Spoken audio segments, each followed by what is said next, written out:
Hi friends, I Mahesh, educator and Unacademy యాప్ని ఫ్రీగా download చేసుకోండి.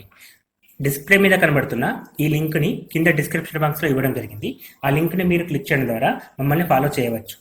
అండ్ మేము అర్థమెటిక్స్ అండ్ రీజనింగ్ నుంచి ప్రతి టాపిక్ పైన షార్ట్కట్స్తో కూడిన ట్రిక్స్ని అప్లోడ్ చేయడం జరుగుతుంది. ఛానల్ యొక్క అప్డేట్స్ని పొందాలనుకుంటే సబ్స్క్రైబ్ బటన్ పైన క్లిక్ చేయండి, పక్కనున్న బెల్ ఐకాన్ పైన క్లిక్ చేయండి. పట్టణం పి పట్టణం నుండి క్యూ పట్టణంకి ఉదయం 8 గంటలకు బయలుదేరాడు. గంటకు 90 కిలోమీటర్ల వేగంతో 3 గంటలు ప్రయాణించాడు. తర్వాత వేగాన్ని 80 కిలోమీటర్లు తగ్గించి ప్రయాణం చేశాడు. 2 పట్టణాల మధ్య 510 కిలోమీటర్ల దూరం అయితే పట్టణం క్యూకి అతడు చేరే సమయం ఎంత? So friends, first of all P అనే పట్టణం నుండి క్యూ అనే పట్టణానికి ఒక వ్యక్తి కారులో ప్రయాణం చేశాడు. సో అతని పి క్యూల పట్టణాల మధ్య దూరం 510 కిలోమీటర్లు. సో ఈ సిచ్యువేషన్లో ఒక వ్యక్తి ఉదయం 8 గంటలకు తన ప్రయాణాన్ని స్టార్ట్ చేశాడు. గంటకి 90 కిలోమీటర్ల వేగంతో 3 గంటలు అంటే 9, 10, 11 9, 10, 11 సో 3 గంటలు ప్రయాణం చేశాడు. అంటే అప్పుడు సమయం ఎంత అవుతుంది? 3 గంటలు అంటే 9, 10, 11 గంటలు అవుతుంది. సో 11 గంటలకి గంటకు 90 కిలోమీటర్ల చొప్పున ప్రయాణం చేశాడు. అంటే మొత్తం 270 కిలోమీటర్లని ప్రయాణం చేశాడు. ఇప్పుడు 510 మొత్తం కిలోమీటర్లు, అందులో నుంచి 270 కిలోమీటర్లు అయిపోయినాయి. సో రిమైనింగ్ ఎంత ఉంటుంది? 240 ఉంటుంది. అంటే ఈ పార్ట్ మొత్తం ఎంత ఉంటుంది ఫ్రెండ్స్? 240 కిలోమీటర్స్ ఉంటుంది. సో ఇప్పుడు ఈ 240 కిలోమీటర్స్ని గంటకు 80 కిలోమీటర్ల వేగంతో ప్రయాణం చేశాడు. సో గంటకి 80 కిలోమీటర్లు అంటే by 3 అంటే ఒక గంటకి 80 కిలోమీటర్ అంటే మొత్తం ఎంత? 3 గంటల టైం పడుతుంది. అంటే 80, 80, 80 మళ్ళీ 80, 80, 80. సో ఇప్పుడు మనకి ఎంత దూరం పడుతుంది?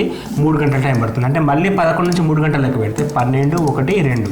సో తను 2 గంటలకు PM మధ్యాహ్నం 2 గంటలకి తన గమ్యస్థలాన్ని చేరుకుంటాడు.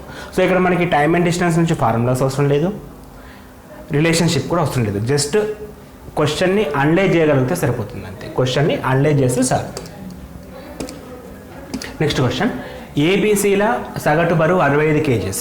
డి అనే వ్యక్తితో కలిస్తే వాళ్ళ సగటు బరువు 70 కేజెస్ అవుతుంది. డి అనే వ్యక్తి వారితో కలిస్తే ఆ నలుగురి సగటు బరువు 70 కేజెస్ అవుతుంది. బీసీడీల సగటు బరువు 75 కేజెస్ అయితే ఏ బరువు ఎంత అని అడుగుతున్నాడు. సో ఏబీసీల సగటు బరువు ఇచ్చాడు ఫ్రెండ్స్. ఏబీసీల యొక్క సగటు బరువు మనకి ఇవ్వడం జరిగింది. సో ఏబీసీల సగటు బరువు అంటే మనకి ఎంత వస్తుంది? 65 ఇంటూ 3 తీసుకుంటాం, 6 × 18 195 కేజెస్ వస్తుంది. సో డి అనే వ్యక్తి వారితో కలిస్తే వారి సగటు బరువు ఏమవుతుంది? 70 కేజెస్ అవుతుంది. ఇప్పుడు డి కూడా కలిసాడు కాబట్టి నలుగురు వ్యక్తులు అయ్యారు. సో 280 కేజెస్ అయిపోయింది. అంటే ఇప్పుడు మొత్తం బరువు కనుక్కుంటే ఏ బి సిలదేమో ఇది ఉంది, ఏబిసిడిలదేమో 280 కేజెస్ ఉంది. అండ్ బీసీడీల సగటు బరువు కూడా ఇచ్చాడు. బీసీడీల సగటు బరువు 75 కేజెస్ ఇచ్చాడు. సో 75 ఇంటూ 3 చేస్తాం, ఎందుకంటే ముగ్గురే కాబట్టి. సో 70 అంటే 210 + 15 225 కేజెస్ అయింది.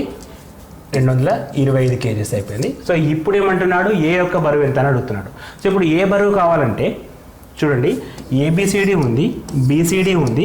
సో ఇందు నుంచి బీసీడీ తీసేస్తే రిమైనింగ్ ఏ బరువు వస్తుంది. అంటే జస్ట్ ఈ రెండింటిని మైనస్ చేస్తే చాలు. అంటే 80లకైనా 25 తీసేయాలి, 55 కేజెస్ వస్తుంది.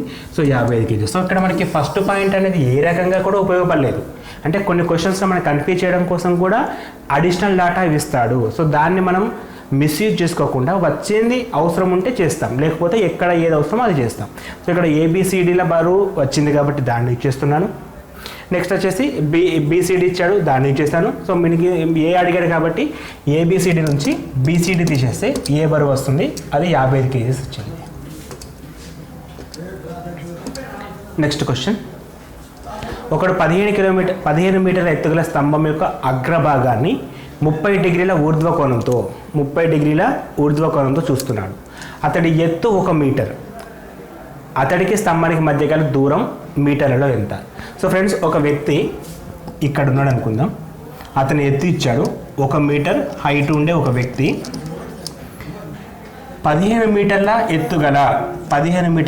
ఎత్తుగల ఒక స్తంభాన్ని అగ్రభాగం నుంచి అగ్రభాగం అంటే పైన భాగాన్ని 30 డిగ్రీల ఊర్ధ్వ కోణంతో చూస్తున్నా, అంటే 30 డిగ్రీలు. ఇప్పుడు కిందికి ఏం తీసుకోదు ఫ్రెండ్స్, కన్ను అనేది ఇక్కడ ఉంటుంది. వ్యక్తి హైట్ ఇచ్చాడు కాబట్టి వ్యక్తి యొక్క హైట్ ఇదే అవుతుంది. సో ఇప్పుడు మనకి 30 డిగ్రీల ఊర్ధ్వ కోణంతో దాన్ని చూస్తుండు. అయితే ఆ స్తంభానికి అతనికి మధ్య గల దూరం ఎంత, ఇప్పుడు ఈ దూరం కనుక్కోమంటుంది. సో ఈ దూరం ఎంత ఉంటుందో ఈ దూరం కూడా అంతే ఉంటుంది. ఇంటర్మీడియట్ పాయింట్ తీసుకుంటున్నాను. ఊర్ధ్వ కోణం అంటే పైకి చూస్తాం, నిమ్న కోణం అంటే ఎట్లా ఉంటుంది, పైనుంచి కిందికి చూస్తే దాన్ని నిమ్న కోణం అంటాం, దీన్ని నిమ్న కోణం అంటాం. ఊర్ధ్వ కోణం అంటే కింది నుంచి పైకి చూస్తాం. సో కింది నుంచి పైకి 30 డిగ్రీలతో చూస్తుండు. సో ఈ మొత్తం ఎత్తు, ఆ స్తంభం యొక్క ఎత్తు 15 మీటర్లు ఉంది. అందులో ఆ వ్యక్తి ఎత్తు 1 మీటర్ అంటే ఇది 1 మీటర్ వస్తుంది. సో 1 మీటర్ పోతే రిమైనింగ్ ఎంత ఉంటుంది, 14 మీటర్స్ ఉంటుంది. సో ఇప్పుడు మనం పైన ట్రయాంగిల్ తీసుకుంటే పైన ట్రయాంగిల్ అనేది ఈ విధంగా చేంజ్ అయిపోయింది. సో ఇది 14. సో ఇక్కడ కోణం 30 డిగ్రీలు. సో ఇప్పుడు ఈ డిస్టెన్స్ మనకు కావాలి. అంటే ఇప్పుడు ఇలా కోణం కనుక తీసుకున్నట్లయితే, ఇందులో కోణం కనుక తీసుకున్నట్లయితే ఇది మనకి ఎదురు భుజం అవుతుంది, ఇది ఆసన భుజం అవుతుంది. సో ఎదురు భుజానికి ఆసన భుజానికి మధ్య సంబంధం tan θ. So tan θ equal to ఎదురు భుజము బై ఆసన భుజం రాస్తాం, అంటే opposite by adjacent side. So θ అంటే ఎంత ఫ్రెండ్స్, 30 డిగ్రీస్ ఇచ్చాడు. So tan 30 degrees equal to ఎదురు భుజం అంటే 14 మీటర్లు ఉంది బై ఆసన భుజం అంటే ఈ డిస్టెన్స్ నేను ఎక్స్ అనుకుంటున్నా, ఎక్స్ కనుక్కుంటే సరిపోతుంది. సో tan θ అంటే 1/√3, 1/√3 equal to 14/x. So X value అనేది 14 × √3 మీటర్స్ అవుతుంది. సో 14 × √3 అనేది ఆప్షన్ నెంబర్ 1. సో మనకు 14/3 కూడా ఉంది ఫ్రెండ్స్, అట్లా కూడా కన్ఫ్యూజ్ అవుతాం. సో కన్ఫ్యూజన్ లేకుండా ఆన్సర్ చేయాలి. ఇక్కడ 14 √3 మీటర్స్ అనేది మనకు కావాల్సిన పర్ఫెక్ట్ ఆన్సర్ అవుతుంది ఫ్రెండ్స్. సో చాలా మంది కూడా ఏం చేస్తారంటే ఇట్లా చెప్తారు ఫ్రెండ్స్. నేను ఇంకా చాలా చిన్న ట్రిక్ చెప్తాను చూడండి. ఎప్పుడైతే ఇప్పుడు మనిషి ఎత్తిచ్చాడో మనకు ఆప్షన్ చూడండి ఒకసారి, 14, 16, 14, 15. సో మనిషి ఎత్తు ఉంది కాబట్టి 15 కాదు, ఒకటి తక్కువ ఉండాలా, 16 కూడా కాదు, అయితే రెండింటిలో ఉంటుంది. సో 14/√3 ఒకటి, 14/√3 ఒకటి. సో కోణం కనుక మనకి 30 డిగ్రీలు ఉంటే 14/√3 వస్తుంది. కోణం కనుక 60 డిగ్రీలు ఉంటే 14/√3 వస్తుంది. Simple tricks friends. ఎప్పుడైనా సరే మ్యాక్సిమం క్వశ్చన్స్ ఇదే విధంగా అడుగుతాడు. సో అక్కడ మీరు ఈ ట్రిక్ను యూజ్ చేసుకోవచ్చు.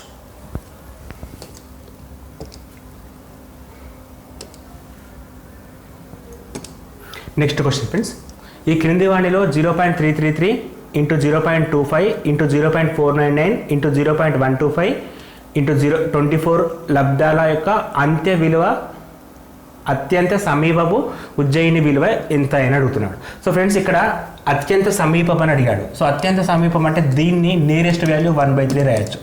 1/3 = 0.333 అట్లా తీసుకుంటాం. 0.25 అంటే 1/4 రాస్తాం. 0.49 అంటే 0.5 which is equal to 1/2 రాస్తాం. ఇంటూ 0.125 అంటే 125/100 తీసుకుంటాం, 1/8 రాస్తాం. ఇంటూ 24 అంటే మనకి ఇక్కడ ఒక్కొక్క దానికి భిన్నాల రూపంలో వచ్చే విలువలు తెలవాలి. 1/3ని క్యాన్సల్ చేస్తే 0.33 వస్తుంది, 1/4ని క్యాన్సల్ చేస్తే 25 వస్తుంది, 1/2ని క్యాన్సల్ చేస్తే 0.5 వస్తుంది, 1/8ని క్యాన్సల్ చేస్తే 12.5 వస్తుంది. ఇంటూ 24.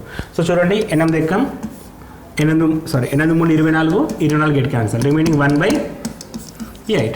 ఎంత సింపుల్ క్వశ్చన్ ఉంటుంది ఫ్రెండ్స్, చూడండి ఒకసారి. చాలా ఈజీ క్వశ్చన్సే ఉన్నాయి. ఫస్ట్ మాత్రమే కొంచెం టఫ్ క్వశ్చన్స్ అడగడం జరిగింది ఈ పోలీస్ కానిస్టేబుల్ పేపర్లో, మిగతావన్నీ చాలా మటుకు ఈజీగా ఇచ్చాడు. సో నెక్స్ట్ క్వశ్చన్ ఫ్రెండ్స్, దీనికి ఇండిసెస్ అని పేరు పెడతామా, సట్స్ అని పేరు పెడతామా, క్యాలిక్యులేషన్ అని పేరు పెడతామా, సింప్లికేషన్ అని పేరు పెడతామా, మన ఇష్టం. కానీ చాలా ఈజియెస్ట్ క్వశ్చన్ ఇది. సో ఇక్కడ క్వశ్చన్ ఏమంటుందంటే 1/√9 - √8 -1/√8 - √7 ప్లస్ 1/√7 - √6 -1/√6 - √5 ప్లస్ 1/√5 - √4 విలువ ఎంత అని అడుగుతున్నాడు. సో ఫ్రెండ్స్ దీన్ని ఫస్ట్ ఆఫ్ ఆల్ అకర్ణీయం చేయడం అంటాం. అకర్ణీయం చేయడం అంటే దీన్ని ఫ్యాక్టర్ తీసుకోవాలి. ఎప్పుడైనా సరే 1/√9 - √8 అని ఉందనుకో, సో దానికి అకర్ణీయ కారణాంకం ఏమవుతుందంటే √9 + √8 అవుతుంది.